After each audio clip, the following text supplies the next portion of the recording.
Akadi hama dzinodikanwa, ini ndinofara zvikuru kuve nenguva yakadai ndichiwana mukana wokuti nditaure shoko raMwari pamusoro penyika yedu yeZimbabwe. Nyika yeZimbabwe inyika yakadiwa naMwari, saka naizvozvo ndinofanirwa kuti nditaure shoko raMwari pamusoro pevana veZimbabwe. Vana veZimbabwe, kuchema kwatinoita, tinochema sevanhu vasinganzwisisi shoko raMwari. Iro shoko raMwari rakanyorwa kwatiri. Zimbabwe ndikaitarisa, it's one of the best Christian country in the world. Ine vanhu vanonzwisisa nokuziva kuti kuna Mwari. And population yedu zhinji ndeinonamata Mwari. Saka ndiri kuuya kwamuri ndine shoko rinobva mubhuku raMwari maererano nevana veZimbabwe. Vana veZimbabwe, ndinoda kuti muchinzwisisa chinhu ichi. Mateo 10 verse 44 inotaura kuti, but among you who wants to be a leader must be your servant. Anoda kuve mutungamiri ngave mushandi wenyika. Saka apa ndiri kuda kunyanya kutaura ndakanangana nemapoliticians edu, kuti kuchema kwedu kwese kwatiri kuchema, tiri kuchemedzwa nemapoliticians. Hatizi kuchemedzwa neshoko raMwari, hatizi kuchemedzwa naMwari, tiri kuchemedzwa nemapoliticians. Saka ini ndichiuya kwamuri ndiri kuya ndichiti, kusvika rini muchichemedzwa nemapoliticians? Isusu tine shoko raMwari. Tadii kusiyana nemapoliticians touya kushoko raMwari. Shoko raMwari rinotidzidzisa zvokuita. Nekuti kana ari a politician, ngave the servant of God, ngave the servant of the people, ngave the servant of the nation. Kwete kuti iye aenda ipapo ndiye akutoita the boss pamusoro pazvo. Boss. Mushoko raMwari hatina maboss, tine maleaders. Saka kana muina boss, nyika yedu ichitungamirwa naboss, zivai kuti hazvibvi kuna Mwari, ndezvaSatani izvi. Nekuti boss hateereri vanhu vake. Boss anoudza vanhu vake zvokuita, ndo boss. Asi tinonzwa mushoko raMwari achiti, Mwari vachitaura kuti vatungamiri venyu ndini ndinovagadza. Ndiri kutaura mutsauko pakati paboss nevatungamiri. A leader and a boss, they are two different people. Saka mapoliticians edu atinawo maboss. Ndokusaka muchiona vanhu vachitsakatika, vanhu vasina mhosva vachisungwa. Apara mhosva chaicha inoonekwa kunzi uyu apara mhosva, asi ari kusaidhi rabhosi anenge ari free. Angosumudza musoro nemuromo wokuti ataure zvamudzvinyirira, zvamuremera, osungwa. Tine vazhinji vakatsakatika. Tine vazhinji vari mumajere vasina mhosva. Tine vazhinji vakaremara nekuti vanoramba kuwirirana nabhosi. Saka kusvika rini tichimirirana nabhosi vakadai? Ndo vana Farao ka? Zvino zvavari vana Farao, vaIsraeri vari munyika yeIjipita, vaomeserwa naFarao, vakanochema kuna Farao kuti watiomesera. Farao akatoti, pamaifanirwa kunge muchiforoma zvitina 5,000 yezvino, chiforomai zvave 10,000. Nekuti uri kunochema kumunhu asina moyo. Asina moyo, anorwadzisa. Nekuti shoko raMwari kana muchiriverenga, muchirinzwisisa, mukariverenga zvakanaka, kuna mapisarema 119 verse 11 inotaura kuti shoko renyu ndakariviga mumwoyo mangu kuti ndirege kukutadzirai. Ndemumwe wemalidha akanga aripo ailidha aitungamira David, uyo anga ari king, mambo ari kutonzi the greatest mambo munyika pasi pese mushoko raMwari. Anotaura kuti shoko renyu ndakaita kuriviga mumwoyo mangu kuti ndirege kukutadzirai. Asi mapoliticians atinawo nhasi akaviga moyo, haana kuviga shoko raMwari. Akaviga moyo kuti asave nechido, asave nehanya, asave netsitsi navanhu. Angoita tsitsi nemhuri yake nevanhu vakamusaraunda. Imimi muine shoko raMwari. Shoko raMwari rinokudzidzisai kuti mufaro unowana sei. Nekuti pfungwa dzedu, ndangariro dzedu, zvinhu zvese zvatinozviisa tazviisa kumapoliticians zvese. Mapoliticians ndiye ave nesimba, takaapa simba. Nhasi uno vatitorera mufaro, vakaviga moyo, vakasara neutsinye muzvifuva zvavo. Ndokusaka muchivanzwa mapoliticians achitaura kuti hatitungamirwi nemunhu asina kuenda kuhondo, nekuti munhu wehondo ndiSatani. Ndiye akatanga hondo kudenga, akadzingwa kudenga nepamusoro pehondo iyoyo, akadzingwa akauya pano pasi. Ndo vamuri kuona vachititonga nhasi nekuti vakadzingwa kudenga. Kudenga hakuna nguva yehondo, kune peace. Jesu achidzika kubva kudenga akazodzika akaziva kuti pasi pane hondo, regedzai ndinonyaradza vanhu pasi apa. Akauya. Ndo nation yatiri kuda yeZimbabwe iri peaceful, inotsvaka kuzvishandira, inotsvaka kuti nyika ibudirire, vana vawane mabasa, vana vawane education yakanaka, maticha vatambire mari sematicha. Zvino kana as long tichipa mapoliticians iwaya simba, tichachema nekuti havana moyo. Vakaviga moyo, vakasara neutsinye muzvifuva zvavo.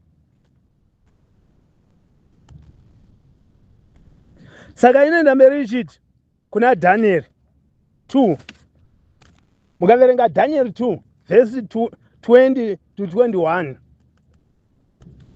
he gives wisdom to the wise, he changes and he set up kings. Kana tichiti changes, he changes maregime. Sauro akaita zvisingadiwi naMwari akachinjwa, pakaiswa David mwana mudiki chai. Munhu akaita zvisina kunaka zvinoita kuti Mwari vasvore, anobviswa kudenga asisina blessing yokuve pachinzvimbo ichocho. Anochinjwa.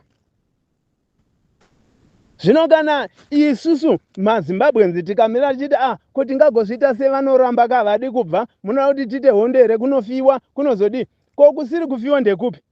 We are dying in installments right now as we are. Kune vamwe vanhu vasina dzimba. Iye aifanirwa kunge achishanda kuti aite imba. Ari kugara sei? Ane nhamo, ane matambudziko. Is he in peace of mind? Haasi, ane ma-stresses. Haana utano. Is it not death by installment yandiri kutaura iyo? Ukarwara ukaiswa muhospital, hakuna mishonga. Madhokta mamwe nyange achida kukuatenda, anokuatenda nei kana gloves kana chinyi. Oita sei? Is it not a deathbed iri kukonzerwa nemapoliticians? Iwo uchiti ndinotya kuti nditaure pachokwadi, ndimira apo kana kuti tiungane tiite zvinoita kuti vagadzirise nyika yedu, woti ndinotya. Unotya. Unoda kufa uri wega musi waunoenda muhospital bed, ndo zvawakamirira zuva racho. Madii kupfurwa makawanda apo. kuitira kuti vana vako vari kusara nevamwe vese ava vari kuzosara vaende pamubhedha wemuhospital vawane upenyu ipapo. Zvino as long tichidzosera tichipa mapoliticians simba hakuna kwatiri kuenda, tichachema and we will continue dying in installments. Nokuti kufa kwacho kwatiri kuita, vamwe vanenge vachitorwa kabisira vachisakatiswa, vamwe vachitorwa vachinotochiwa, vamwe vachitorwa vachiiswa majere, vamwe vachinotsiretenwa, vamwe vachipisirwa dzimba, vamwe zvakangosiyana siyana marwadzisiro amunoitiwa nemapoliticians acho naiwe asina moyo, akaviga moyo.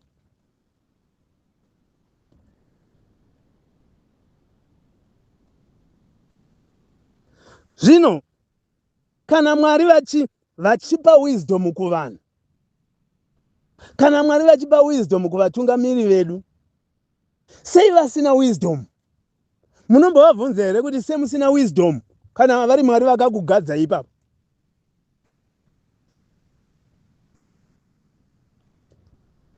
Zvino inoenda mberi futi muna vaRoma 13 verse 1 kusvika verse 3. Everyone must submit to the governing authorities, for all authority have been placed by God. So everyone who rebel against the authority is rebelling against what God has instituted. You will be punished. Authority do not strike fear to people. Verengai zvakanaka kuna vaRoma 13 vaba verse 1 kuenda verse 3.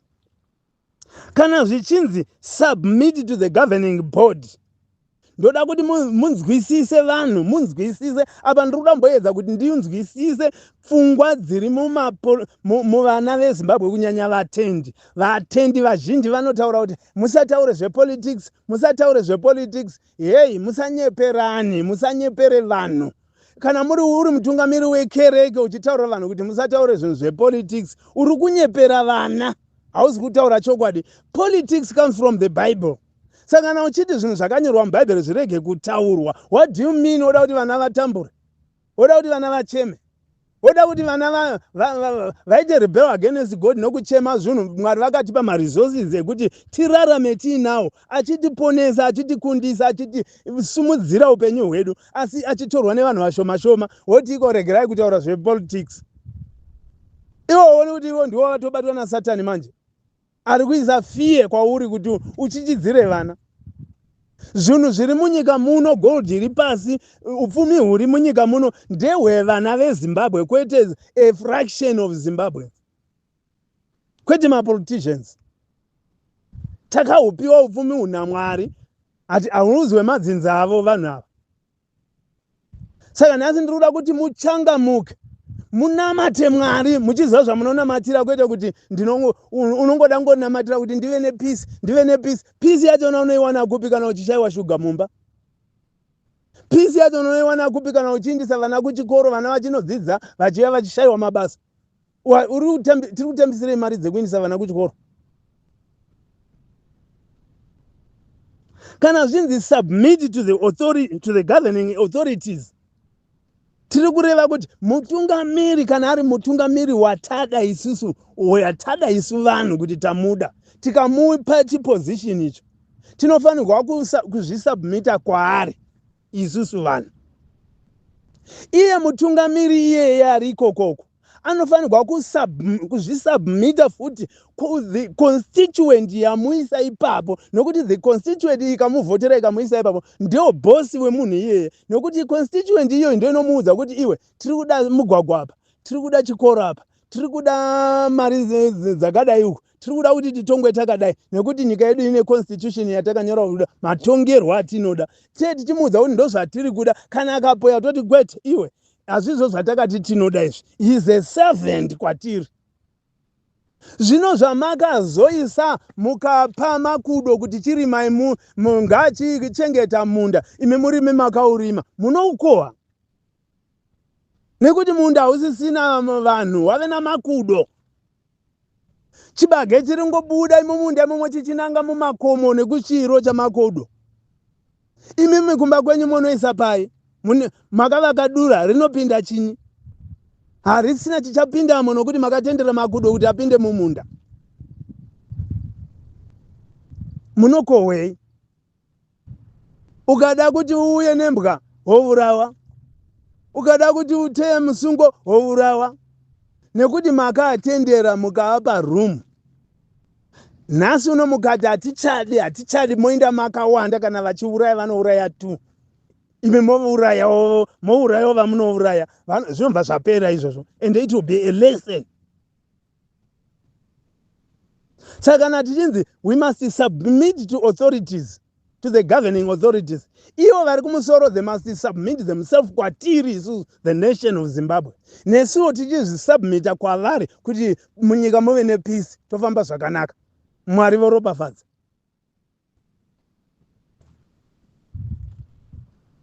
Toenda nayo futi pana Johani 1 verse 11. Johani wechitatu chapter 1 verse 11. Beloved, do not imitate what is evil, but what is good. The one who does good is of God. The one who does evil has not seen God. Vanhu vanopamba vanhu, vachiuraya, vachitsakatisa. Makaona vamwe vakatakwa namatombo masikati machena, vakatemwa vakaurawa. Vamwe vakabayiwa nepfumo parari masikati machena. Mune mapurisa emuZimbabwe. Mune vatungamiri vanonzi vatungamiri, president of the country. Pachibayiwa munhu nepfumo. Ende zvikatora nguva kuti munhu iye asungwe. Nanhasi hazi mujeri. Takarasikirwa, nyika yakarasikirwa. Ropa rakadeurwa iri harina kana mbogadzirwa nepati 1 yemuZimbabwe. A political party haina kana 1 kana contribution yakaita paropa iroro. Mweya wake chaiwo mweya wake hauna mbobva kana kupolitical party. His spirit, his soul came from God. Munhu akasikwa naMwari achimuda, akamutarisa pakumusika, akagutsikana kuti uyu munhu wangu wandinoda. Ouya obayiwa nevamwe vanhu vachibaya, nekuti vari kuda kuramba vari pamaposition, vachiuraya mweya waMwari.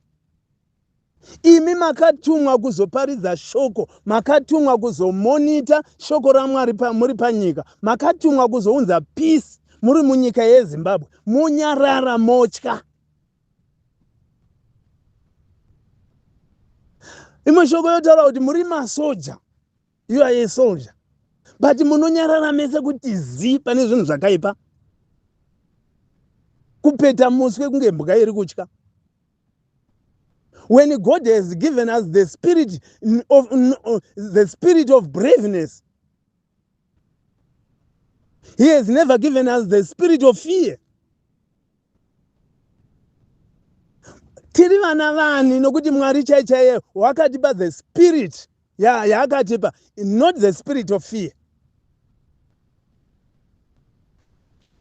Tarisai muone nyika yezvino, pasi rese Satanism ndio yakutonga. Vamwe vakatotaura kuti toda kuchinja Bhaibheri. Bhaibheri rinofanirwa kuitwa rewritten. Magei akutenderwa kuroorana, mitemo yakutouya iyo. Moiswa mutemo munyika yokuti chingorooranai musabhadharirane pfuma. Hakuna anobhadharirwa vamwe pfuma. Mutemo woiswa munyika wokunzi murume anotenderwa kuita girlfriend. Ende girlfriend yacho haitenderwi kurwisa mukadzi. Girlfriend yacho inofanirwa kuwana property kana mushure mekunge boyfriend yake yafa. Ndo zvamakareva here maChristians? Ndo zvamakada here imi kana kuti makudzimikirwa zvinhu nemapoliticians aya? Mwari vari kuti kudiko? Hatina kurayirwa here mutemo naMwari? Mabhaibheri yenyu mune magirlfriends nemaboyfriends? Mabhaibheri yenyu ko zvamuri kuramba makati zii mese mese muchiitirwa mese apo munyika menyu zviri kurambidzwa naMwari ndo zviri kuiswa murimo makangoti zii. Muri vana vaMwari here? Kana vana Shadreki, Meshaki naAbhedheniko vakaramba vakati isusu hatizi kuzonamata zvidhori, zvifananidzo, izvi hazvisi zvifananidzo zvatiri kuisirwa here? Mitemo yaMwari irimo, tiri kutorerwa mitemo yaMwari vachidzika mitemo yavo yavanoda. Zviri kubva muvanhu here? Zviri kubva kwamuri here izvi, kunyanya vatendi imimi mabelievers? Mwana wako ungotorwa, kana munhu atora wacho achida kuzobvisa pfumo zvake ndizvozvo. Chero iniwo mwana wangu ari mukomana ungotora mwana womunhu. Ndotsika yedu here? MuBhaibheri munototaurwa kunzi vakanorora vana Isaki, vakanorora. Kana ndichikutaurirai kuti maakurega nyika ichitorwa nemasatanist, moti ndiri kutaurisa. Nekuti ani nani anopikisana nemutemo waMwari ndiye Satani. Akatanga kuupikisa kudenga, akadzingwa pano pasi, akatevera muGarden of Eden kuzopikisa zvakataurwa naMwari. Nhasi ave munyika medu akupikisa zvinodiwa naMwari mumitemo yemaBhaibheri amuri kutenga, moramba kuteerera Mwari. Imi vatendi ndimo ndakanyanya kunangana nemi, nekuti ndimi munonyanya kuisa ugwara munyika yeZimbabwe muchiti aiwa shoko raMwari haritenderi kudaro, shoko raMwari haritenderi kudaro. Hei wena, vana Gideon vakaenda kuhondo, vana Joshua vakarova hondo, vana David vakarova hondo. Ikatitaurira muna vaEfeso kuti hondo yedu isusu haisisiri yenyama neropa, here hondo yemadzishe erima renyika ino. Ndo madzishe achona ari kudzimikira mitemo isimo muBhaibheri yamuri kutarisa iyi. Takangoti undu vachitarisa, vachidzika mitemo yavo isimo muBhaibheri. Muchaidzora nyika iyi, muchachidzora chinamato chacho kuchimisa zvakanaka, muchitendera nonsense dzakadai dzichiitwa munyika. Vana venyu muri kuvadzidzisa kuti kudi?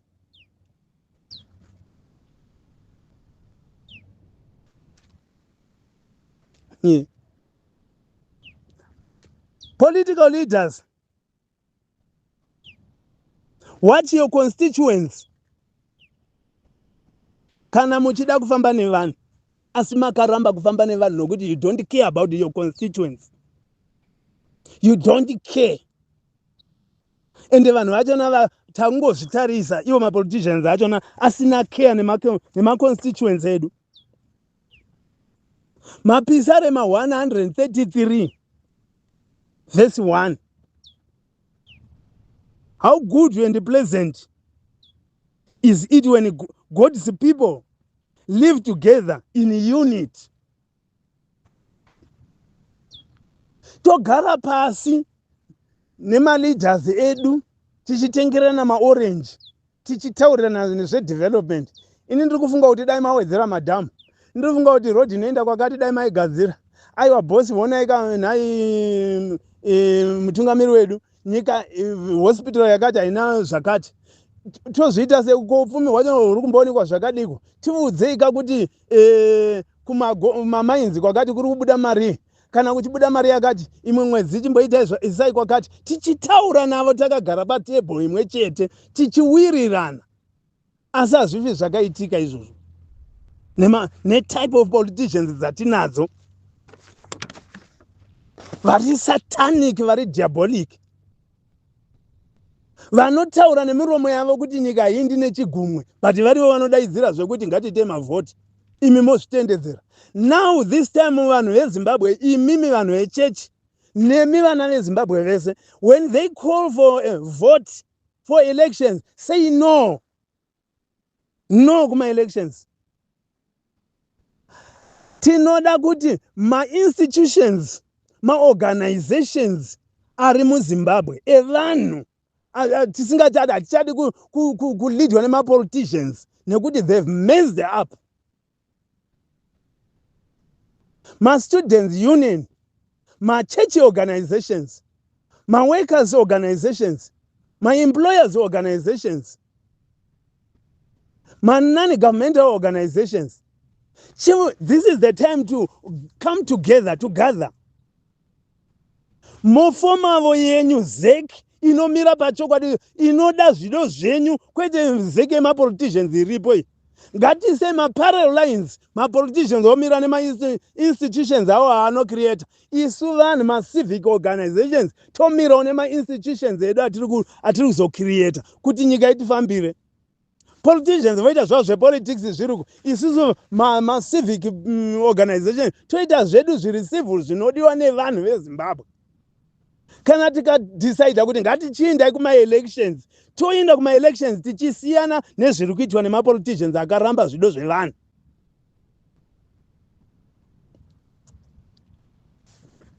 Tichibva kuhondo, nyika ichangobva muhondo, iwaya ma-revolutionaries iwaya aripo nhasi vaidaidzira nyaya dzemushandira pamwe. Vanhu ivava vakadaidzira zvakasimba mishandira pamwe.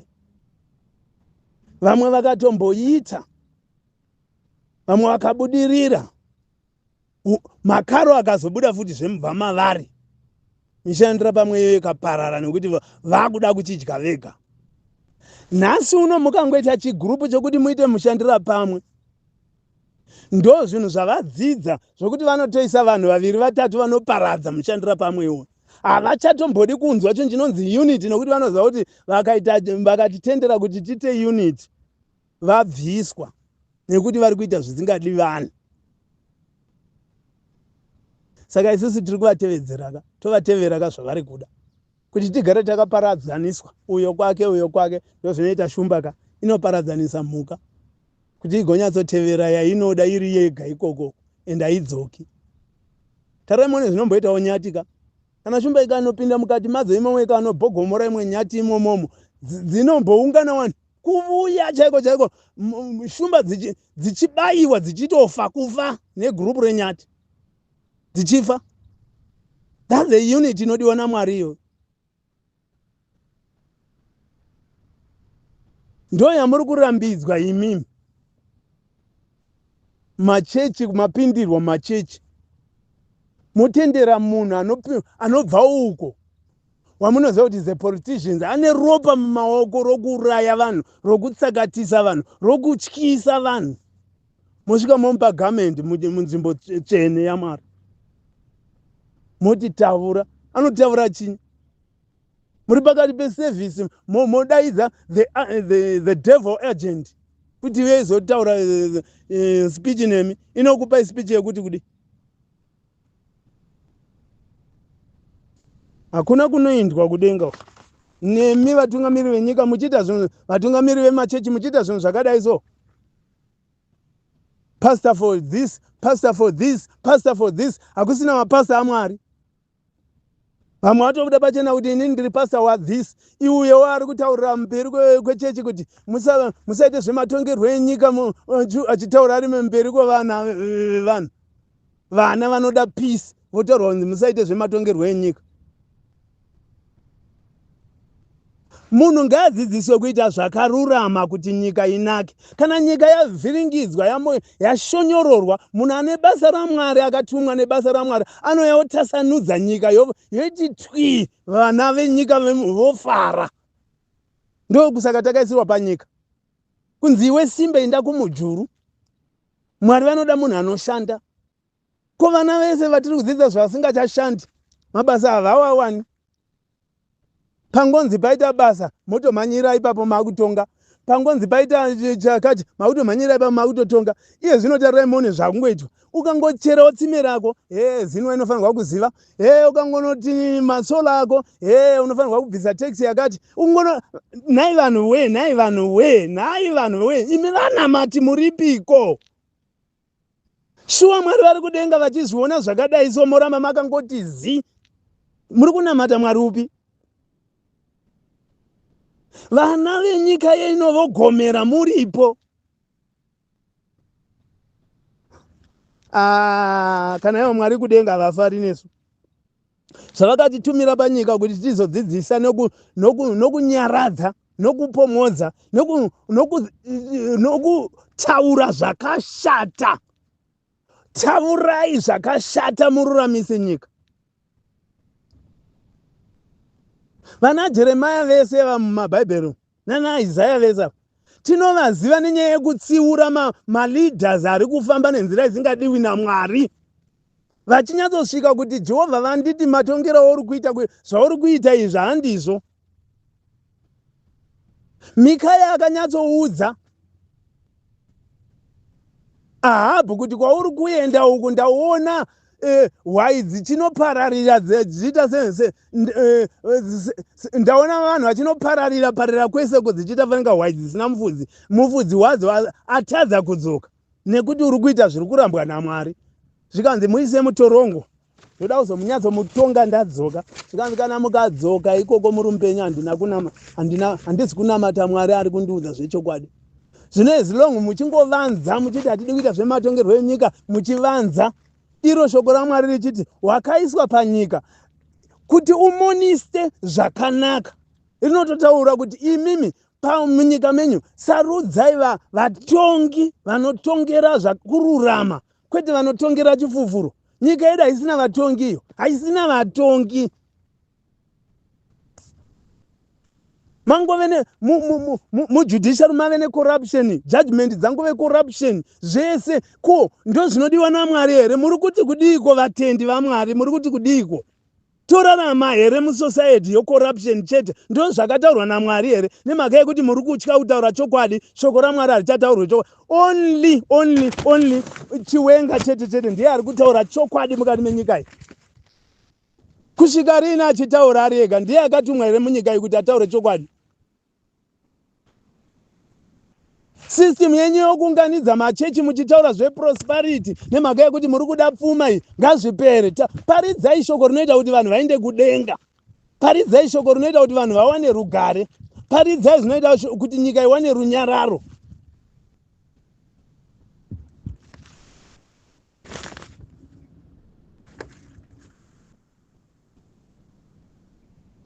John 14 verse 15.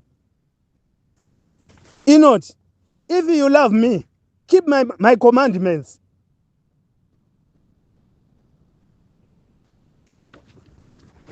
Ivo vatungamiri kana vachida Mwari ngavachengete macommandments aMwari.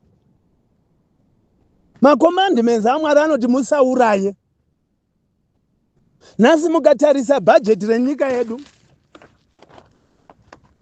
bhajeti guru riri kuiswa kuti vire masoja kusecurity, ndiko kuroenda bhajeti hombe. Senonzi munyika mune hondo, munyika hamuna hondo kana, asi ndiko kunozarira bhajeti. Ndo mamakirietwa department ratisingazivi kuti rine production here munyika, kana kuti rine chini rokungodya mari chete rinonzi reCIO.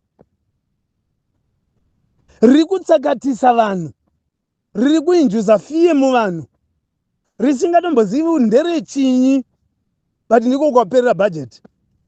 Kuvanhu chaiko kuvanhu hakuna kana bhajeti. Vanhu vari kutowanzirwa matax, kutorerwa tudiki twavana toitwa kutorerwa, kuita kubvutirwa wakabata. Nyange izvozvi ukanonga mari kuti wanonga mari wakatariswa namutuli kudai, anokutevera. Ndinoda tax yangu, anokutevera. Ndo mataxmen ari kutaurwa mubhaibheri kunzi mutirite tax collector.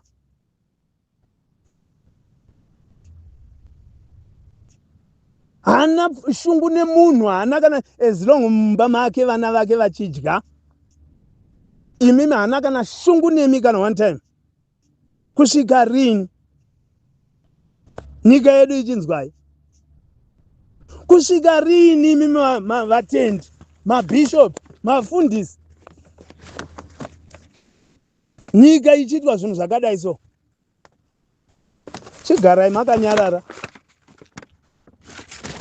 tigoona kuti denga racho munoriona here?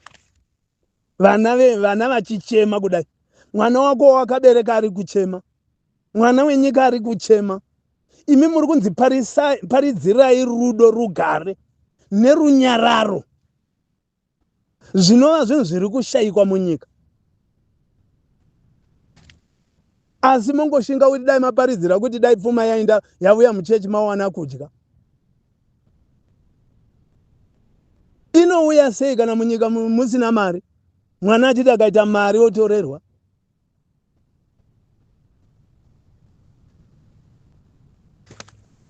Zvinochinzwai shoko raMwari. The word of God says, do not fear. Ndakuchitaurira imi mbwende. Do not fear. Ndo zvinotaura shoko raMwari. Joshua 1 verse 9. I have not commanded you. Be strong and courageous. Do not afraid. Do not be afraid. Do not be discouraged. For the Lord your God will be with you. Kana mabatana, maungana, tarisai muone, kubatana chinhu chakanaka. Mukabatana machechizi ese, kubatana machechizi. Machechizi hamutori kana tsvimbo kana chinyi, moenda muchiimba hozana chete. Muchiimba hozana chete, muchichema kuna Mwari, muri mustriti. Rusvingo rweJeriko rwakapanyika, kwete nesando, kwete netsvimbo, kwete nezvimwe zvinhu, nokuimba nemoyo wakatarisa kuna Jehovha. Moyo wakaviga shoko raJehovha mukati. Wakanoimba parusvingo rweJeriko rukapwanyika. Mungazviita imimi nougwara hwamunawo? Mwevhesi inototaura kuti magwara ngaarobwe mani.